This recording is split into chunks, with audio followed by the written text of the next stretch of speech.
To deal with hearts of hatred. ఒక రకంగా మన మీద కోపగించిన వాళ్ళు, అసూయపడే వాళ్ళు, ద్వేషించే వారి ద్వారా మనము దాన్ని విశ్లేషిస్తే అది మనల్ని మన గురి వద్దకే తీసుకెళ్తున్నట్టు అనిపిస్తుందా లేదా? Right. How hatred can even push us into our destination. మరి యేసుప్రభు వారు ముందే చెప్పారు, నా నిమిత్తమై మిమ్ములను ప్రజలు లోకం ఏం చేస్తుందంట? ద్వేషిస్తుందంట. They will hate you because of me. నా నిమిత్తమై. So how? మరి ద్వేషిస్తే ఏంటి, ఏం జరుగుతుంది? సాధారణంగా ఏదన్నా ఒకరికి జరిగితే అందరికీ జరుగుతుందేమో అనుకుంటాం. భయం అనేది వస్తుంది. వాస్తవం. ఎవరికైనా ఏదైనా జరిగినా, ఎవరి పిల్లలకి జరిగితే అయ్యో మాకు జరుగుతుందా, వాళ్ళకి జరిగితే. అందుకనే ఇప్పుడు ఒక మాట ఉంటుంది అన్నమాట, ఒక దైవజనుడు చెప్పాడు, ఇది God has a word in every situation. ప్రతి పరిస్థితిలో కూడా దేవుడు మాట్లాడడానికి సిద్ధంగా ఉన్నాడంట. యోబులో ఉంటుంది, 6 సార్లు శత్రువు నిన్ను ఇబ్బంది పెట్టాడా, ఇక 7వసారి శత్రువు నీ వద్దకు రాడు. మొదటిసారి విన్నావు, వస్తాడు శత్రువు. 2వసారి వస్తాడు, విజయం ఇస్తా. 3వసారి విన్నావు, దేవుడు చెప్తున్నాడు సిద్ధపడు యుద్ధానికి. 4వసారి, 5వసారి ఇంతేనేమో నువ్వు దేవుని దగ్గర అడగడం మానేసావనుకో, అది ఇబ్బంది అవుతుంది. ఒకవేళ నువ్వు నా జీవితకాలం ప్రతి శోధనకి అడుగుతాను అనుకో, 7వసారి దేవుడు చెప్పాడు, ఇక నువ్వు ఎంతకాలము చూసిన 4 తరాలు చూసినటువంటి శత్రువుని ఇంకెన్నడూ చూడవు. ఐగుప్తీయుల్లో ఆ సైన్యము, యుద్ధము చేసే సైన్యమంతా సముద్రంలో మునిగిపోయారా లేదా? Sometimes God can do that. Okay, వాళ్ళకి జరిగింది, ఆ దేశంలో జరిగింది, వాళ్ళకి జరిగింది, ఆ కుటుంబానికి జరిగింది, వాళ్ళకి జరిగింది, నా తల్లిదండ్రులకు జరిగింది, నా సహోదరులకు జరిగింది, ఇది లోకమంతా జరుగుతుంది. కరెక్టే. అయితే ఇప్పుడు దేవుడు ఏం చెప్తున్నాడు? God has a word in every situation. ఒక్కొక్కసారి దేవుడు విశ్రాంతి కలిగి చేయొచ్చు. దావీదు ఎలా యుద్ధాలు చేశాడు జీవితం అంతా. అయితే సొలొమోను కాలంలో యుద్ధాలు ఉన్నాయా, విశ్రాంతి ఉందా? ఒక్క యుద్ధమైనా చేసినట్టు మనం ఏమైనా విన్నామా సొలొమోను? God has given him rest on 4 sides. You don't know. అలాగని యుద్ధాలు ఉండవని కాదు. There will be a season. దేవుడు కాలములను, సమయములను తన స్వాధీనం అందించుకునేవాడు, అన్ని జనులు పరిపాలించేవాడు, దాన్ని మారుస్తాడు. దేవుడి నుంచి వినడం అంటే ఏంటి? నీకుండే ఆత్మీయ అలవాట్లని రెగ్యులర్గా ఉంచుకోవడం, అంతే. ఆ వాక్యం వినడం, వాక్యం ద్వారా మాట్లాడతాడు. ఈరోజు వాక్యం ద్వారా మాట్లాడాడు దేవుడు, మాట్లాడతాడు. నిన్న మాట్లాడాడు. నువ్వు ప్రతిరోజు వినేటువంటి బైబిల్ స్టడీలో దేవుడు మాట్లాడతాడు. నువ్వు సొంతంగా చేసుకునేటువంటి బైబిల్ స్టడీలో దేవుడు మాట్లాడతాడు. He can talk to you in every situation. నువ్వు ఉదయకాలము ధ్యానించి వెళ్ళిపోయావు అనుకోండి, ఆయన నువ్వు కార్లో వెళ్తున్నప్పుడు, బస్సులో వెళ్తున్నప్పుడు, ఆటో మీద వెళ్తున్నప్పుడు, బైక్ మీద వెళ్తున్నప్పుడు నీతో మాట్లాడుతూ ఉంటాడు పరిస్థితుల ద్వారా. కొంతమంది కాలంలో ఈరోజు కొన్ని యుద్ధాలు అంతమైపోతున్నాయి, ఫర్ సమ్ పీపుల్. కానీ దురదృష్టవశాత్తు కొంతమందికి ఆరంభమవుతున్నాయి. వాళ్ళకి ఇంకా ఏం తెలీదు. యవనులు జోష్లో ఉంటారు కదా కొంతమంది. ఓకే, అందుకే బైబిల్లో కూడా ఉంది, childhood and youth is vanity. పిల్లలు చూడండి, వాళ్ళ లైఫ్ వాళ్ళు లేవిస్తారు. యూత్ చెప్పినా కానీ అంత ఎనరు, మేమే సమస్తం చేయగలం అనుకుంటారు.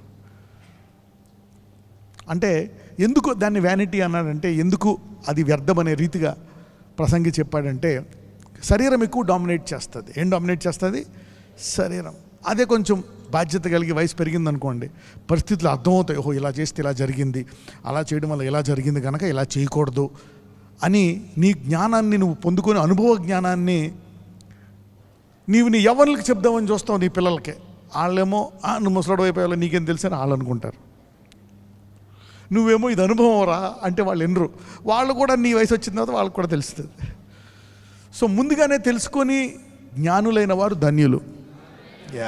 So don't waste your childhood and youth. Okay, don't waste your childhood and youth. నీ బలాన్ని వృధా చేసుకోవద్దు. శత్రువు వరద వలె వస్తే దేవుడు దాన్ని ఆపుతాడంట. శత్రువు ఎంత ఎత్తైనా ఎదగని, ఎంత బలముతో అయినా రాని, దాన్ని ఆపగల సామర్థ్యము నేను నీకు ఇస్తాను అంటున్నాడు. దానికంటే నువ్వు పైకి ఎదగలవంట.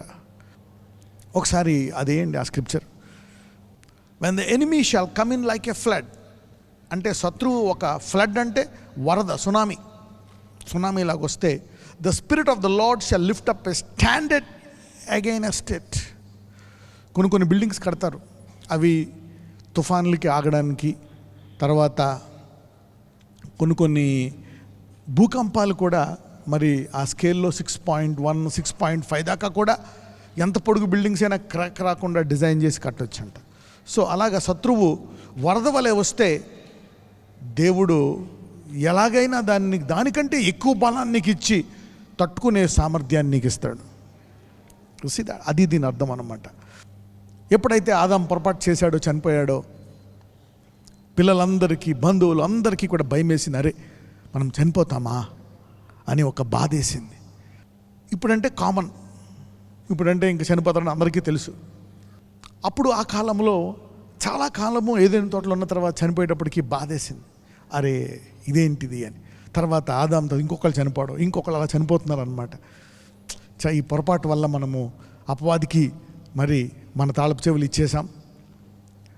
అవ్వ ఈ పొరపాటు చేసింది కనుక మానవాళికి మరణం వచ్చేసింది. So the devil came like a flood. అంటే అపవాది ఎలా వస్తున్నాడు? ఒక వరద వలె వచ్చి జీవాన్ని మింగేసి దాన్ని మరణంగా మార్చేశాడు. He turn the life into death. జీవాన్ని మరణంగా మార్చేసేటప్పటికి చాలా బాధేస్తుంది. కొంతకాలం అలాగా కొనసాగించిన తర్వాత సడన్గా దేవుడు హానోక్ అనేటువంటి ఒక వ్యక్తిని మరణం చూడకుండా తీసుకెళ్ళిపోయాడు. అప్పుడు అందరికీ మళ్ళీ నిరీక్షణ వచ్చింది. దేవుడు ఇలా కూడా చనిపోయినా మనల్ని బతికించి నిత్యము ఆయనతో ఉంచుకోవడానికి ఆ ప్రణాళిక అని చెప్పి మళ్ళా మానవాళికి దేవుని పట్ల విశ్వాసాన్ని కలుగజేశాడు. ఈ మరణాన్ని కూడా దేవుడు జయించగలడు. See that. So dark moment turn into again a bright future. ఇలాగ దేవుడు నిరీక్షించాడు అనమాట. ఎందుకు ఇలా జరిగింది? నీ జీవితంలో వస్తుంది నష్టాలు, బాధలు, అప్పులు, రోగాలు, కొన్ని శాపాలు, కొన్ని మరణాలు జరుగుతున్నాయి. ఇక ఇంతే అనుకోవడానికి లేదు. ఎందుకంటే దాన్ని బట్టే మన జీవితం నిర్ణయించుకొని మనం ఇంతే, ఇలా జరుగుతుంది, ఈ శాపం మనల్ని వెంటాడుతుంది, మన పాపాలు మనల్ని వెంటాడతాయి, మన తప్పులు మనల్ని వెంటాడతాయి, ఇక మా జీవితం ఇంతే అని ఫిక్స్ అయిపోవాల్సిన అవసరం లేదు. ఆ విశ్వాసంలో కొనసాగితే ఏదో ఒక రోజు దేవుడు నిన్ను లేవనెత్తి దాన్ని పూర్తిగా ఆపేస్తాడు. ఇంకొక ఉదాహరణ కూడా చెప్పాను, రెండవది అబ్రహాం విషయమై కదా. ఎలాగ తన భార్య విషయమై భయపడి నేను సహోదరుని చెప్పన్నాడో, అదే అబ్రహాం మళ్ళా 4 రాజుల్ని హతమార్చి ఎవరిని తీసుకొస్తాడు? లోతుని తీసుకొస్తాడు. మరి భార్య అయిన సారా ఆశ్చర్యపోతుంది. ఇదేంటిది, ఒక రాజుకు భయపడి చెల్లి అని చెప్పి నన్ను బతులాడుకున్నాడు, రాత్రికి రాత్రి మన పనులను వేసుకెళ్ళి 4 రాజులు ఆ సైన్యాన్ని జయించి వచ్చేసాడు. He was scared of 1 king, now fought against 4 kings. 4 రాజులు 5 రోజులు కలిపి యుద్ధాలు చేసుకుంటున్నారు. టీం అనమాట. ఈ టీం ఆ టీంని ఓడించేసి తీసుకెళ్ళిపోతుంటే వెళ్ళిపోయి వాళ్ళందరినీ జయించేసి లోతుని తీసుకొచ్చేసి వాళ్ళ తప్పుడు సొంపట్టుకొచ్చేస్తాడు అబ్రహాం. సారాకు అర్థం కాదు, పొద్దున్న లేచి అడగడానికి, మరి ఇప్పుడు దాకా అడుగుందో లేదో ఆ మాట. ఏమండి, ఒక రాజుకు భయపడి నన్ను చెల్లి అని చెప్పమన్నారు మీరు, మరి 4 రాజుల్ని మీరు రాత్రికి రాత్రి వెళ్ళిపోయి వాళ్ళందరినీ జయించి వచ్చడానికి మీరు ఏంటి? అసలు నాకు అర్థం కావట్లేదు. మీరు పిరికోళ్ళ లేకపోతే మహావీరులా? విశ్వాసంలో ఎవరైతే భయాలతో, వేదనలతో, మరణ వేదనలతో, రోగాలతో, కష్టాలతో, రేపు చచ్చిపోవచ్చామని భయాలతో ఉన్నా ముందుకు వెళ్ళిపోతున్నారో నిన్ను దేవుడు ఎలా మారుస్తాడో నీకే తెలియదా? అంటే ఏంటి? విశ్వాస యాత్ర చాలా గొప్పదే. Faith is God working in you. దేవుడు పనిచేస్తాడు నీళ్ళు. నువ్వు బలహీనుడువా? బలహీనతలో ఉన్నావా? పాపములో కూరుకుపోయావా? భయంకరమైన జీవితమా? భయంకరమైన గతమా? చదువు లేదా? చాలా చెడ్డ చరిత్ర కలిగిన వాడివా? అవమానిస్తారు జనాలు, నిన్ను అవమానం వస్తుంది, కానీ నేను ముందుకు వెళ్ళిపోతా విశ్వాసయాత్రలో అనుకుంటున్నావా? నీ గత చరిత్రని తిరిగి నూతన చరిత్రను నువ్వు రాస్తావు. You can arise. పక్కనతో చెప్పండి, దేవుని చేతిలో కొనసాగడము చాలా గొప్పది అనండి. అందుకే సడన్గా ఎవరైనా విశ్వాసయాత్రలో ముందుకెళ్తున్నారు అనుకోండి, ఫిక్స్ అయిపోవద్దు. డోంట్ ఫిక్స్, వీడింతే, ఇదిలో మారడు, అలాగే. No no no no no no no. మీకు తెలీదు what God can do through them. మిమ్మల్ని చూసి ఎవరెవరైతే అపార్థం చేసుకున్నారో, మీరు ఇంతే అనుకున్నారో, వాళ్ళకి మీరు, మీ బంధువులు అవ్వచ్చు, ఇంట్లో వాళ్ళు అవ్వచ్చు, నూతన సామర్థ్యము దేవుడు మీ ద్వారా బయలుపరచునుగాక. సారా మైండ్ ఆలోచించారా? ఒక రాజుకే గజ ఉనికిపోయాడు, 4 రాజ్యాలు పోనీ ఓడిపోయి వచ్చాడా? జయించి దోపుడు సొమ్ముతో వస్తే 4 రాజులు సొదొమ రెస్పెక్ట్ చేస్తున్నాడు, ఇలా సలాం కొడుతున్నాడు అబ్రహాంకి. మొత్తం అంతా మారుమరుగుపోయింది. అబ్రహాం అంట రాజు చేయలేదు, ఏదో శరణార్థుడిగా వచ్చాడు టూరిస్ట్ అని. అతనిని జయించాడేంటి? రోజు ఆర్మీ జనరల్లో మన ఏళ్ళలో 4 రాజ్యాలు కలిపి చేయలేనిది ఒక విశ్వాసి చేశాడు. విశ్వాస యాత్ర అంటే ఏంటో తెలుసా? దేవుడు తన సామర్థ్యాన్ని ఒక మనిషిలో చూపించడము. దేవుడు ఎలాగైనా చేయగలడు. సో అందుకే never go back in your faith journey. Never ever go back in your faith journey. నాకేం జరగట్లేదు, ఎప్పుడు ఇలాగే ఉంటుందని ఎప్పుడు డిస్కరేజ్ అవ్వక, నీ గురించి అనేక రకాలుగా దేవుడు నీకు చూపిస్తాడు. అబ్రహాం కూడా అనుకుని ఉంటాడు, ఇదేంటిది, నేను ఒక రాజుకు భయపడిపోయాను, ఇలా 4 రాజ్యాలని జయించి వచ్చేసాను. What God can do through you. దేవుడే ఒకళ్ళ చిత్తాన్ని పట్టుకోవట్లేదు. నువ్వు ప్రార్థిస్తేనే ఆయన వచ్చి ఆదుకుంటాడు, లేకపోతే ఆయన ముట్టుకోడు. ఎందుకంటే నీ చిత్తాన్ని ఆయన పట్టుకోడు. అందుకే నువ్వు ప్రార్థించాలా, నీ చిత్తం ప్రకారం నా చిత్తంలో జరిగించంటేనే దేవుడు చేస్తాడు, లేకపోతే నీ చిత్తాన్ని పట్టుకోడు. ఎందుకు ప్రార్థించాలా? ఎందుకు ప్రార్థన అంటే దేవుడు కూడా నిన్ను ఫోర్స్ చేయడు. ఏ విషయంలోనూ నువ్వు అడిగితేనే ఇన్వాల్వ్ అవుతాడు. అది మానవుడికి ఇచ్చినటువంటి స్వేచ్ఛ. God gave that freedom to man.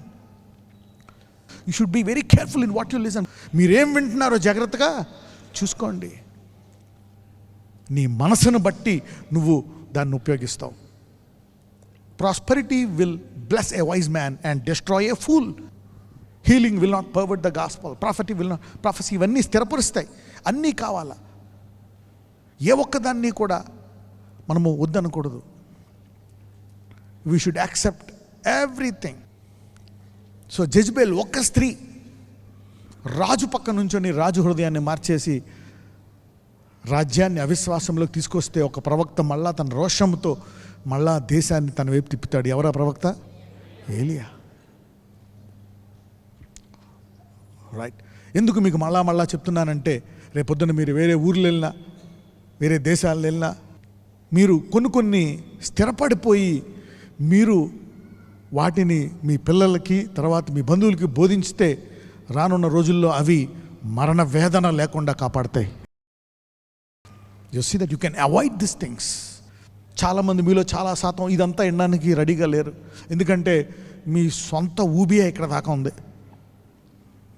ఇక్కడ దాకా మునిగిపోయిన పాస్టర్ గారు, నాకు సొంత సమస్యలు, నా భర్తే పెద్ద సమస్య, నా భార్య పెద్ద సమస్య, నా తమ్ముడే పెద్ద సమస్య, నా ఆస్తి, నా బంధువులు, నా పక్కింటోళ్ళు, నా పిల్లలకి ఇంకా పెళ్ళి అవ్వలే, నాకు ఇదే పెద్ద ఉరికంబంలా ఉంది, నాకే చచ్చిపోవాలని ఉంది, ఇంట్లో సమస్యలే తట్టుకోలేక చచ్చిపోవాలని ఉంటే వాళ్ళెవరో చచ్చిపోతుంటే నాకెందుకు పాస్టర్ గారు అన్నట్టు 90% ఉందాం ఇప్పుడు మెసేజ్ అంటున్న వాళ్ళందరిలో కూడా.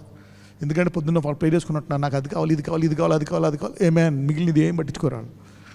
ఏదో ప్రార్థన చేయమంటే అందరి నుంచి నాతో పాటు ఏకీవించి ఏదో 2 నిమిషాలు దేశం కోసం ప్రార్థన చేస్తారేమో. కానీ పొరుగు వారిని ప్రేమించాలంటే ఏమని అంటారు. కానీ నీ సొంత ఊబిలో కూరుకుపోయావు. నువ్వు కూరుకుపోయినా నేను కాదన్ను. ఒక్కొక్కసారి సొంత ఊబిలో కూరుకుపోయి కూడా నీవు దేవుని కొరకు సమాజం ఏమన్నా చేస్తావని అనుకుంటే అది నిన్ను ఆశీర్వదించి నీ సొంత వాటి పైన నీకు విజయాన్ని ఇస్తుంది. అలాగే నీవు నీ ఊబిలో కూరుకుపోయి ఆటల్లోనే వెళ్ళిపోకుండా ఈ చిన్న విత్తనాన్ని వేసుకున్నావు అనుకో, ఏ టైంలో ఇది సహాయపడుతుందో నీకు తెలియదు. ఎంతమంది మరణ వేదన్నో మరి దేవుడు దీని ద్వారా ఆపగలిగాడో చూసావా. ఆయన నామాన్ని ప్రార్థించగా దేవుడు ఎన్ని మరణ వేదనలు ఆపేశాడు, ఎంతమందిని స్వస్థపరిచాడు, ఎంతమందికి ఆదరణ ఇచ్చాడు. You see that. సో మీ ఊబిలో ఇరుక్కుపోయినా సరే, ఎలాగ దావీదు మహాభక్తుడు ప్రార్థించాడు, అయ్యా నేను ఇప్పుడు వృద్ధుడిని అయిపోయాను, బలహీనుడిని అయిపోయాను, అయినా నన్ను విడిచిపెట్టక వచ్చు తరానికి నేను నీ బలాన్ని చూపినట్లు నన్ను వాడుకో అన్నాడు. అంటే దావీదు తన బతికి తను చేసిన 40-50 సంవత్సరాల ఆత్మీయ జీవితం కంటే ఈ 4-5 వేల సంవత్సరాలు దేవుడు దావీదుని గొప్పగా వాడుకున్నాడు. అవునా కదా? Yes, see that what God can do. దేవుడు ఎలా వాడుకోగలడో చూసారా. ఇప్పటికీ ఆ మహాభక్తుడి గురించి మనము చదువుకుంటున్నాం, అతన్ని చూసి బలం పొందుకుంటున్నాం, అతని క్షమాపణ చూసి చాలామంది అను క్షమిస్తాడని ధైర్యంగా ముందుకెళ్ళిపోతున్నారు కదా. అది మీరు బయటికి చెప్పుకోరు, కానీ మీ పర్సనల్గా మీ హృదయాలకు తెలుసు. Some things you know it. నన్ను క్షమిస్తాడా, క్షమించడాను. ఎందుకంటే క్షమాపణ అనేది మళ్ళా పాపం చేయడానికి కాదు, ఇక మళ్ళా చేయకుండా ఉండి ఆత్మలో ఎదగడానికి. Repentance is to rise above your old mistake. Forgiveness is to rise above your past. క్షమాపణ ఎందుకంటే నీ గతం మీద నువ్వు ఎదగడానికి దేవుడు నిన్ను క్షమిస్తాడు. Forgiveness is very powerful. Repentance is very powerful. పశ్చాత్తాపము, క్షమాపణ అనేది నీ బలహీనత మీద నీకు విజయాన్ని ఇస్తుంది తప్పితే నీ బలహీనతలో కొనసాగడానికి కాదు. ఎప్పుడైనా నువ్వు పొరపాటు చేస్తే నువ్వు దేవుని క్షమించమని అడిగి మళ్ళా చేస్తాను అనుకుంటావా? ఇక మళ్ళా చేయకుండా నాకు బలమే. ఎవ్రీ బిలీవర్ మారు మనసు పొంది యేసుని స్వరక్షకునిగా అంగీకరించినటువంటి ప్రతి విశ్వాసి చేసే పని ఇది. అలాగని వాళ్ళు ఎదగకుండా ఉండరు, ఎదుగుతారు తప్పకుండా. They will grow. ఎలాగ అప్పుడు ఆ యెజబెల్ అమ్మ పైనుంచి కింద పడిపోయింది, ఏలియా ఏమో మరణం చూడకుండా వెళ్ళిపోయాడు. You see how God can do some things in your life. Dark moment, bright future. మరి దేవుడు ముందుగానే సిద్ధపరిచాడు. ఒక దర్శనం విషయమై మనం జ్ఞాపకం చేసుకోవాలా. అంటే ఏ శత్రువు నిన్ను ఇబ్బంది పెట్టడానికి వీలు లేదనేటువంటిది దేవుని చిత్తము. అలాగని బలహీనమైన సంఘాన్ని, ఓ పక్కన పాపములో ఉన్న సంఘాన్ని, ఓ పక్కన విశ్వాసంలో తగ్గిపోయినటువంటి సంఘాన్ని అన్నిటిని కూడా ఆయన చిత్తు పట్టుకున్నాడా లేదా? అయితే అన్నట్లో ఆయన చిత్తం నెరవేరాలని కోరుకుంటున్నాడా లేదా? కానీ నెరవేరుతుందా? నెరవేరట్లే. కానీ ఆయన పట్టుకున్నాడు. You see that now. కానీ ఆయన చిత్తం ఏంటి? ఈ 7 సంఘాల్లో కూడా శత్రువులందరూ పాదాల కింద రావాలనేటువంటిది దేవుని చిత్తం. That is the will of God. ఇప్పుడు నీ జీవితం పట్ల దేవుని చిత్తం ఏంటి? నీవు ధైర్యముగా, ఆనందముగా, సంతోషముగా, పరిశుద్ధతతో దేవుణ్ణి ఆరాధించాలనేటువంటిది దేవుని చిత్తము. అందుకే నీ శత్రువుల మీద నీకు విజయాన్ని ఇస్తాడు. అబ్రహాం ఆశీర్వాదం కూడా అదే తెలుసా? రెబెక్కాని వాళ్ళు పంపిస్తున్నప్పుడు అదే ప్రవచిస్తారు. దేవుడు నీ శత్రువుల గవిని నీకు స్వాస్థ్యముగా ఇస్తాడంట. He will surrender the gates of your enemy into your hands. నీ శత్రువుల గవిని నీ ఆధిపత్యం కింద వచ్చేస్తుందంట. ఇది దేవుని చిత్తం. ఇలాగ ఆరాధించాల. ఒక రకంగా చూస్తే ఈ ప్రపంచంలో సంఘాలన్నీ కలిపి ఏంటో తెలుసా? Body of Christ. ఒక రాష్ట్రము కాదు, ఒక ఊరు కాదు, ప్రపంచమంతా. అందుకే యేసుప్రభువు వారు ఏమంటారు? నీవు ఎక్కడికి వెళ్ళి స్వార్థ ప్రకటించమన్నాడు? అయితే మనము మన సరిహద్దులను దాటాలా. అది విశ్వాసముతోటే సాధ్యం. మీ విశ్వాసము ఎదిగి ప్రపంచము మీ సరిహద్దులుగా మారునుగాక. You need to grow. You need to grow in to from that area. అందుకే నీకేం కావాలా? వరాలు. వరాలు అనండి. Gifts will expand your territory. వరాలు నీ సరిహద్దులను ఏం చేస్తాయి? పెంచుతాయి. చూడండి, యేసు ప్రభువు వారు అంటారు, మీరు సర్వలోకానికి వెళ్ళి సర్వసృష్టికి స్వార్థ ప్రకటించాలని చెప్పి ఆయన వెళ్ళిపోతారు. వెళ్ళిపోయి మీరు యెరూషలేములో ఉండి కనిపెట్టండి. స్వార్థక మట్టుకు వెంటనే వెళ్ళిపోవద్దు. ఇప్పుడు దాకా మీరు చేశారు, యెరూషలేములో చేశారు, ఇజ్రాయెల్లో చేశారు. ఇప్పుడు మీరు ఇక్కడ ఉండి ఏమనమన్నారు? మీరు ఏమని చెప్పారు వారికి? కనిపెట్టండి అని. అపోస్తుల కార్యములు 1వ అధ్యాయానికి వెళ్దాం. ఆయన వారిని కలుసుకొని ఇలాగ ఆజ్ఞాపించాను, మీరు యెరూషలేము నుండి వెళ్ళక నా వలన వినిన తండ్రి యొక్క వాగ్దానము కొరకు కనిపెట్టుడి. మీరు ఎక్కడికి వెళ్ళదు, కనిపెట్టమంటున్నాడు. అదేంటది? అంతకుముందు సర్వలోకానికి వెళ్ళమన్నాడు, ఇప్పుడు ఇక్కడే ఉండి కనిపెట్టమంటున్నాడు ఏంటి అని అన్నప్పుడు చూస్తే వాళ్ళు అక్కడే కనిపెట్టారు. కనిపెట్టినప్పుడు ఏమైంది? ఆత్మ వారి మీదకి పెంతుకొస్తుందేనన్నా వచ్చింది. అంతకుముందు రాలేదా? వచ్చిందా? అంతకుముందు ఆత్మ వారి మీద ఉందా లేదా? ఉంది. ఎప్పుడైతే యేసుని నమ్మావో నీలో ఎవరున్నట్టు? పరిశుద్ధాత్మ లేకుండా ఎవరు యేసు దేవుడని చెప్పలేరు కదా. మళ్ళా ఆత్మ రావడం ఏంటి? మధ్యాహ్నం తిన్నావు కదా, మళ్ళీ సాయంకాలం తినడం ఏంటి? హలో, పొద్దున్నే కదా ఇడ్లీలు తిన్నావు, మళ్ళీ గిన్నె నిండా అన్నం పెట్టుకున్నావు ఏంది? అంటే సమృద్ధి ఇంకా ఎదగాలి కదా. You need to grow up. అలాగే లోపల ఆత్మ ఉంటుంది. ఆత్మ అంటే ఆయన సన్నిధి మళ్ళీ ఎదగడం అన్నమాట. సెకండ్ టైం ఆత్మ వచ్చి రావడం కాదు. ఓకే, ఆయన సన్నిధిలోకి మళ్ళీ ఆ కుమ్మరింపులో నీ ఆత్మ ఏమవుతుంది? బలపడుతుంది, కొత్తగా అవుతుంది అన్నమాట, నూతన పరచబడతావు. ఒకసారి పౌలు అంటాడు, stir up the gift in you అంటాడు. నీలో ఉండే ఆత్మను ప్రజ్వలింపచేయి. నేను ఎప్పుడు ఒక ఎగ్జాంపుల్ చెప్తా ఉంటాను. మీరు ఒక జ్యూస్ కానీ మజ్జిగ కానీ మీరు కలుపుకొని అక్కడ టేబుల్ మీద పెట్టేసి 1 గంట ఉంచేశారు అనుకోండి, ఏమవుతుంది తెలుసా? ఆ కిందంతా అందులో ఉండేటువంటి కొన్ని గట్టి పదార్థాలన్నీ కిందకి పైన నీళ్ళలాగా అయిపోతుంది. జ్యూస్ కూడా, గ్రేప్ జ్యూస్, ఆరెంజ్ జ్యూస్ చేస్తే ఆ గట్టి పదార్థాలు, కొంచెము గట్టిగా ఉండే పదార్థాలన్నీ కూడా కిందకు వచ్చేసి పైన నీళ్ళలాగా అవుతాయి. అప్పుడు ఏం చేస్తావు? అలాగే తాగేస్తావా? కొంచెం కలుపుకుంటావా? కలుపుతావు. 2 గ్లాసులు పెట్టి ఇలాగ అంటావు, స్పూన్తో కలుపుతావు. అలాగే మళ్ళీ రెండవసారి దేవుడు ఆత్మ నీ మీదకి వచ్చినప్పుడు నీ ఆత్మ ప్రజ్వలింపబడి ఫ్రెష్గా బలంతో ముందుకెళ్ళిపోతావు అనమాట. అలాగే నువ్వు అనుదిన ఆహారం చదువుతున్నప్పుడు, ఉదయం చదువుతున్నప్పుడు ఒక్కొక్కసారి ఆత్మలో బలంగా ఉంటావు, ఒక్కొక్కసారి మరణ భయం ఏలియాలాగా, ఒకసారి బలంగా ఎవరు నన్ను ఏం చేయలేరు అంటే ఒకసారి అమ్మ రేపు లోపల నీ మెడ మీద తల ఉన్నదంటే మనోడు. మనందరి జీవితాల్లో కూడా అనేక సార్లు భయపడతాం. పొద్దున్న ధైర్యంగా ఉంటాం, మధ్యాహ్నం అయ్యా ఏంటి పరిస్థితి, మళ్ళీ సాయంకాలం ధైర్యంగా ఉంటాం, రాత్రి ఏం జరుగుతుందో ఏంటో. We all go through this situation. అయితే దేవుడు నువ్వు స్థిరంగా ఉండాలని కోరుకుంటాడు. అలాగే ఈ ఆత్మ వచ్చినప్పుడు వాళ్ళు ఏం చేశారంట, 120 రోజు వారి మీదకి ఆత్మ వచ్చినప్పుడు వాళ్ళందరూ ఏ ఏ దేశాలు అయితే ఉన్నాయో ఆ దేశాల భాషలో మాట్లాడడం మొదలుపెట్టారు. ఒకళ్ళేమో చైనా భాష, ఒకళ్ళేమో ఆఫ్రికా భాష, ఒకళ్ళేమో ఫ్రెంచ్ భాష, ఒకళ్ళేమో ఈజిప్షియన్ భాష, ఇలాంటి భాషలు మాట్లాడుతున్నారంట. సాధారణంగా యూదులందరూ ఏం చేయారంటే అంతకుముందు చెదిరిపోయారు యుద్ధాల్లో, వాటిల్లో మొత్తం ప్రపంచ దేశాలన్నీ చెదిరిపోయిన తర్వాత వాళ్ళు ఏం చేశారంటే సంవత్సరానికి ఒకసారి పండగప్పుడు వస్తారనమాట. వాళ్ళందరూ వచ్చి వాళ్ళ యొక్క కానుకలు అర్పించుకొని వాళ్ళ యొక్క మొక్కుబళ్ళు చెల్లించుకొని వెళ్ళిపోతారనమాట. ఆ టైంలో వాళ్ళందరూ ఉన్నారు అక్కడ. వీళ్ళు గట్టిగా ప్రవచిస్తున్నప్పటికీ ఆ చుట్టుపక్కల ఒక 30-40 దేశస్తులు ఉన్నారేమో యూదులు. వాళ్ళందరి భాషల్లో వీళ్ళు ఈ 120 మంది ఒక్కొక్కరు ఈ రకరకాల భాషల్లో వాళ్ళు మాట్లాడుతున్నప్పుడు వాళ్ళు చూసి ఇదేంటిది మా భాషతో వీళ్ళు మాట్లాడుతున్నారు, వీళ్ళు పెద్ద చదువుకునే వాళ్ళు కూడా కాదు, ఈ హెబ్రూ దేశంలో కూడా చదువుకోలేని వారిలాగా ఉన్నారు, వీళ్ళు నా భాషతో మాట్లాడుతున్నారు ఏంటి అని వాళ్ళు దేవుని కొంతమంది మహింపరిచారంట. ఒక బ్యాచ్ ఎప్పుడు ఉంటుంది, అపోజిషన్ బ్యాచ్ ఎప్పుడు ఉంటుందా లేదా? నేను ఎప్పుడు చెప్తా ఉంటా, యేసుప్రభు వారు నిన్న నేడు నిరంతరము, శాస్త్రులు పరిసయ్యులు కూడా ఎప్పుడు ఉంటారు. సో గుర్తుపెట్టుకోండి. ఓకే, నిన్ను పొగిడే వాళ్ళు ఉంటారు, తిట్టుకునే వాళ్ళు ఉంటారు, నువ్వు బతికితే బాగుండనే వాళ్ళు ఉంటారు, పోతే బాగుండనే వాళ్ళు కూడా ఉంటారు. సో గుర్తుపెట్టుకో, they are always this batch. కానీ ఎప్పుడు కూడా సత్యము అబద్ధాన్ని మింగేస్తుంది, జీవము మరణాన్ని మింగేస్తుంది. ఓకే, ఎస్, నువ్వు విశ్వాసంలో ఉంటే ముందుకెళ్ళిపోతుంటే మీకు డౌట్స్ ఉండొచ్చు, భయాలు ఉండొచ్చు, కానీ విశ్వాస యాత్రలో మీరుంటే మీరు గురికి వెళ్ళిపోతారు. ఒక ఉదాహరణ చెప్పాను. ఇప్పుడు హైదరాబాద్ టు ఢిల్లీ ఒక బండి ఉందనుకుందాం, ఎక్స్ప్రెస్, దాని పేరు ఫెయిత్ ఎక్స్ప్రెస్ అన్నాం. విశ్వాస బండి అనుకుందాం, హైదరాబాద్ టు ఢిల్లీ. నువ్వు టికెట్ కొనుక్కొని అది ఎక్కావు. అది ఎక్కి నేను ఢిల్లీ వెళ్ళనేమో అనుకుంటున్నావు.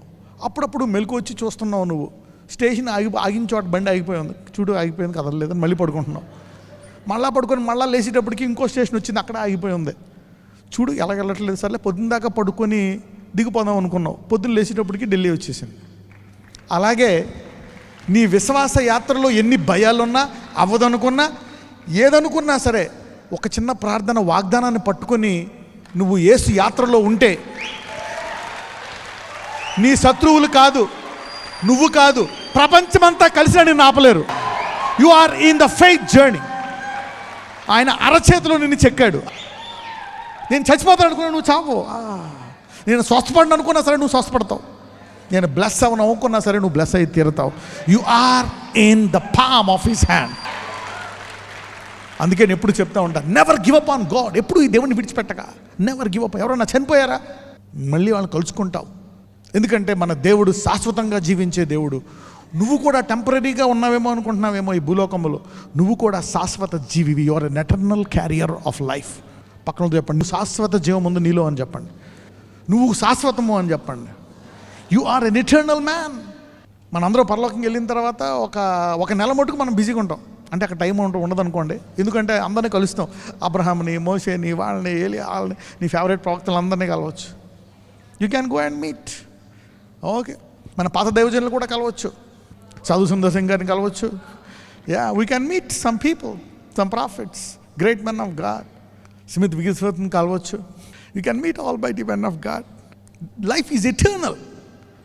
Life is eternal. ఎవరైనా పోగొట్టుకుంటే ఇక నాకు దేవుడు వద్దు, ఇలా తీసుకెళ్ళిపోయాడు, దేవుడు నాకు మంచి చేయలేదు అనడానికి లేదు. మరణాన్ని కూడా ఆయన మింగేశాడు. Even death was swallowed in his career. అందుకే విశ్వాస యాత్ర, నువ్వు భయంతో ఉన్నా, వేదనతో ఉన్నా, రోగాలతో, నప్పులతో ఉన్నా, నువ్వు కనుక ఈ విశ్వాస యేసు నేను పట్టుకుంటా నిర్ణయించుకుంటే వాటిలన్నింటినీ ఒకరోజు జయించి తీరుతావు. నువ్వు నీ గురు వద్దకు నువ్వు వెళ్ళిపోతావు. God was telling me the other day, చాలామంది వాళ్ళు విశ్వాసంలో ఉన్నప్పుడు కొన్ని మంచి మంచి ప్రార్థనలు చేశారు. ఇప్పుడేమో నేను బతికితే బాగుండు అనే స్టేజ్కి వచ్చేసారు. నా అప్పులు తీరితే బాగుండు, ఈ పిల్లలు పెళ్లి చేసి చచ్చిపోతే బాగుండు, నేను తర్వాత ఇంక అయిపోయిన తర్వాత ఇల్లు కట్టించిన తర్వాత నన్ను తీసుకెళ్ళిపోను ఆయన, ఇక చాలు అని సర్వైవల్ మోడ్లోకి వెళ్ళిపోయారు. అయితే దేవుడు చెప్తున్నాడు, చాలామంది ఉన్నారు ఇలాగా, చెప్పు వాళ్ళందరికీ, వాళ్ళు చేసిన ఆ ప్రార్థన వాళ్ళని అధిగమించి తీరుతుంది. It will come to pass. ఇలా సంఘంకి వచ్చి విన్నప్పుడు, విశ్వాసం పెరిగినప్పుడు నువ్వు కొన్ని ప్రార్థనలు చేశావు. మరి దావీదు విషయమై నేను చెప్పాను, దావీదుని విడిచిపెట్టాడా? విడిచిపెట్టలే. ఏం చేశాడు దేవుడు? ఏంటి, వచ్చుతరం వారందరికీ దావీదు ద్వారా వెళ్ళాలంట. నా గొప్పతనం, ఎవరు గొప్పతనం? తండ్రి అయిన దేవుని గొప్పతనం. అసలు ఆ గొప్పతనానికి దేవుడు ఎవరిని పంపించాడు? కుమారుడిని పంపించాడు. అయితే దావీదు కూడా నీ కుమారుడు కాదు, నేను కూడా వచ్చుతరానికి ఉండాలి. అప్పుడు ఏం చేశాడు దేవుడు? ఏమని చెప్పాను చివరన? యేసయ్యని ఎవరి కుమారుగా చేసేశాడు? దావీదు కుమారుడిగా చేసేశాడు. ఎన్ని భయాలు వచ్చినా, వేదనలు వచ్చినా వెనక్కి వెళ్ళిపోయిన అబ్రహామును కూడా ముందుకు తీసుకెళ్ళిపోయాడు. మీలో ఎవరెవరైతే ఈ ప్రార్థన చేశారో మిమ్మల్ని, మీ తరాల్ని దేవుడు గొప్పగా వాడుకుంటాడు. అన్ని రంగాల్లో, మీ ఉద్యోగాల్లో, వ్యాపారాల్లో, అన్ని రంగాల్లో ఆశీర్వదిస్తాడు. The blessing of Abraham. ప్రభువా, ఈ ఆశీర్వాదం క్లెయిమ్ చేస్తాం. The blessing of Abraham. అయ్యా, ఈ వ్యాధులతో చనిపోతానేమో, ఈ అప్పులతో చనిపోతానేమో, ఈ టెన్షన్ తట్టుకోలేక చనిపోతానేమో, ఈ బాధలు తట్టుకోలేక, I don't know God, bless me. ఈ అబ్రహాం ఆశీర్వాదాన్ని నా జీవితంలో కావాలా. నువ్వు సిలువలో మరణించింది ఈ ఆశీర్వాదం ఇవ్వడానికి. I claim this blessings on my life. I claim this. అయ్యా, ఈరోజు ఇన్ని భయాల మధ్య మేము జీవిస్తున్నాం. We want to be blessed. నజరేస్తున్నాము ఈ అబ్రహాం ఆశీర్వాదము ఈరోజు ఈ వాక్యం వింటున్న వారికి, వారందరి జీవితాల్లో ఈ ఆశీర్వాదాన్ని నెరవేర్చమని, దాన్ని కొనసాగించమని, ఈ రోజు నుంచి ఎవరైతే కొత్తగా అంగీకరిస్తున్నారో వారి జీవితంలో కూడా స్థిరపరిచి అబ్రహాములాగా అన్ని రంగాల్లో ఆశీర్వదించి చక్కగా ముగించే జీవితాన్ని వారికి దయచేయమని నజరేస్తున్నామని ప్రార్థిస్తున్నాము తండ్రి. ఆమేన్.